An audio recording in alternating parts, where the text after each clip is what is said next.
False allegation warriors या young advocate colleagues के रूप में आपको सबसे ज्यादा डर इस बात का लगता है कि कहीं जज को डाउट ना हो जाए कि अपराध आपने या आपके क्लाइंट ने किया है और जज सजा ना कर दे। सजा हो भी जाती है, यह सजा डाउट के आधार पर कर दी जाती है। अब लेकिन सुप्रीम कोर्ट ने यह निर्णय दिया है कि संदेह के आधार पर, डाउट के आधार पर सजा कतई ना की जाए। सुप्रीम कोर्ट का यह निर्णय फुल बेंच का निर्णय है, इसलिए यह सभी ट्रायल कोर्ट्स के ऊपर, हाई कोर्ट्स और सुप्रीम कोर्ट की छोटी बेंचेस के ऊपर भी लागू होगा। आज के मामले में आरोपी पर यह आरोप था कि एक्स्ट्रा मैरिटल अफेयर्स के चलते आरोपी विश्वजीत ने अपनी माता व अपनी पत्नी व एक बच्चे का मर्डर कर दिया था। पोस्टमार्टम रिपोर्ट में मृत्यु के अनेक कारण आए हुए थे। दम घुटना आया हुआ था, भारी हथियार से प्रहार आया हुआ था और भी अन्य कारण उसमें आए हुए थे।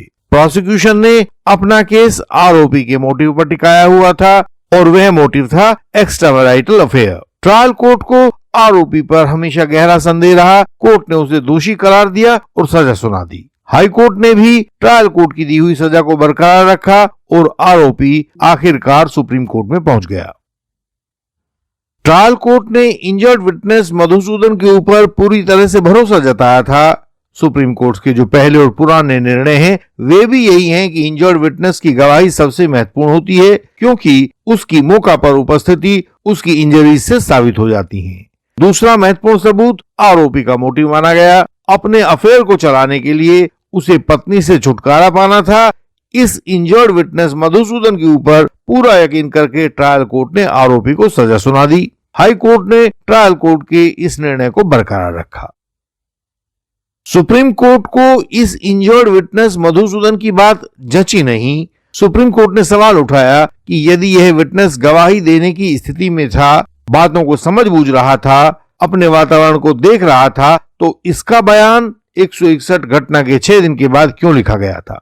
दूसरी ओर हॉस्पिटल का रिकॉर्ड था जिसमें मधुसूदन को पहले कैजुअलिटी में एडमिट किया गया था, फिर वहां से उसको सर्जरी डिपार्टमेंट में ले जाया गया था और उसके बाद उसको मस्तिष्क के सीटी स्कैन के लिए ले जाया गया था। सवाल है कि अस्पताल में एडमिशन के समय यदि गवाह बयान देने की स्थिति में था तो फिर उसका बयान 6 दिन तक क्यों रिकॉर्ड नहीं किया गया। सुप्रीम कोर्ट ने मधुसूदन के बयान को अविश्वसनीय मानकर छोड़ दिया।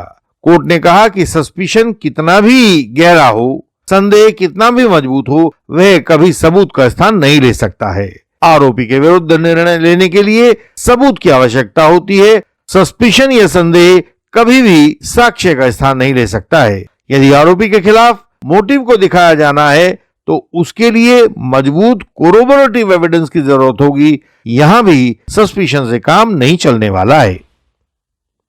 इस तरह सुप्रीम कोर्ट ने आरोपी को बरी कर दिया, क्योंकि इसमें केवल सस्पिशन या संदेह के ऊपर आधारित कन्विक्शन किया गया था। कोई भी कोरोबोरेटिव एविडेंस इस केस में सुप्रीम कोर्ट को दिखाई नहीं दिया। आज के केस का नाम है Vishwajeet Masalkar versus state of Maharashtra.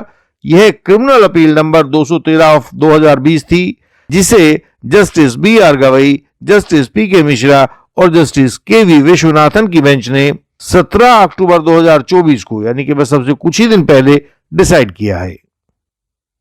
इस निर्णय से आरोपियों को कई फायदे होने वाले हैं। अब ट्रायल कोर्ट संदेह के आधार पर नहीं, केवल ठोस एविडेंस के आधार पर ही कन्विक्शन कर सकेंगे। दूसरा यह होगा कि कोर्ट ने क्रॉस करने वाले एडवोकेट्स के लिए एक बहुत बड़ा हिंट दिया है। अब घटना के दौरान चोट खाए हुए इंजर्ड विटनेस को हम उसकी गवाही को एज इट इज स्वीकार नहीं करेंगे, बल्कि उसकी समझ को लेकर सवाल पूछ सकेंगे।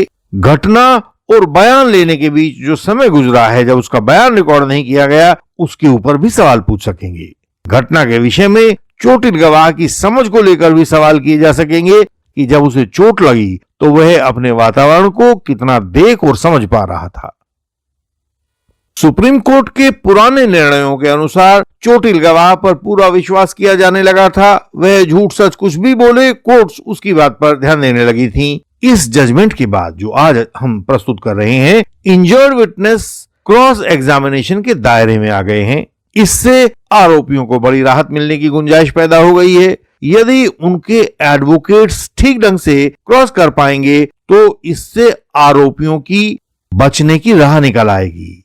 यदि आपको या आपके एडवोकेट को कोई उलझन है तो इंडियन लीगल सिस्टम से आप इसमें सहायता ले सकते हैं। इंडियन लीगल सिस्टम आपके लिए हमेशा मौजूद है। वर्तमान केस में भी यदि गवाह मधुसूदन के अस्पताल में भर्ती होने के बाद वाले घटनाक्रम पर, यानी कि वह किन किन वार्ड्स में और डिपार्टमेंट्स में ले जाया गया था, वहां क्या क्या हुआ था, इस बात पर ट्रायल कोर्ट के एडवोकेट्स ही अच्छा क्रॉस कर देते तो आरोपी को वहीं ट्रायल कोर्ट में ही इंसाफ मिल जाता। उसे भागकर न्याय पाने के लिए सुप्रीम कोर्ट तक आने की जहमत नहीं उठानी पड़ती।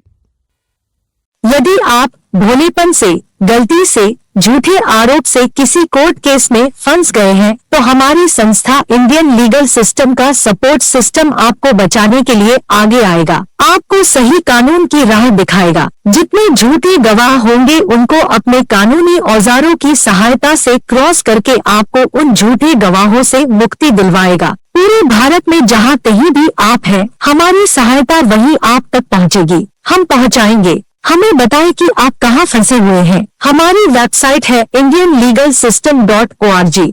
इस पर सारी जानकारी आपकी सरल भाषा में दी गई है। इसको पढ़कर फर्जी केसेस से बचने की बातें सीखें। इस वीडियो को लाइक करें, शेयर करें और सब्सक्राइब करें।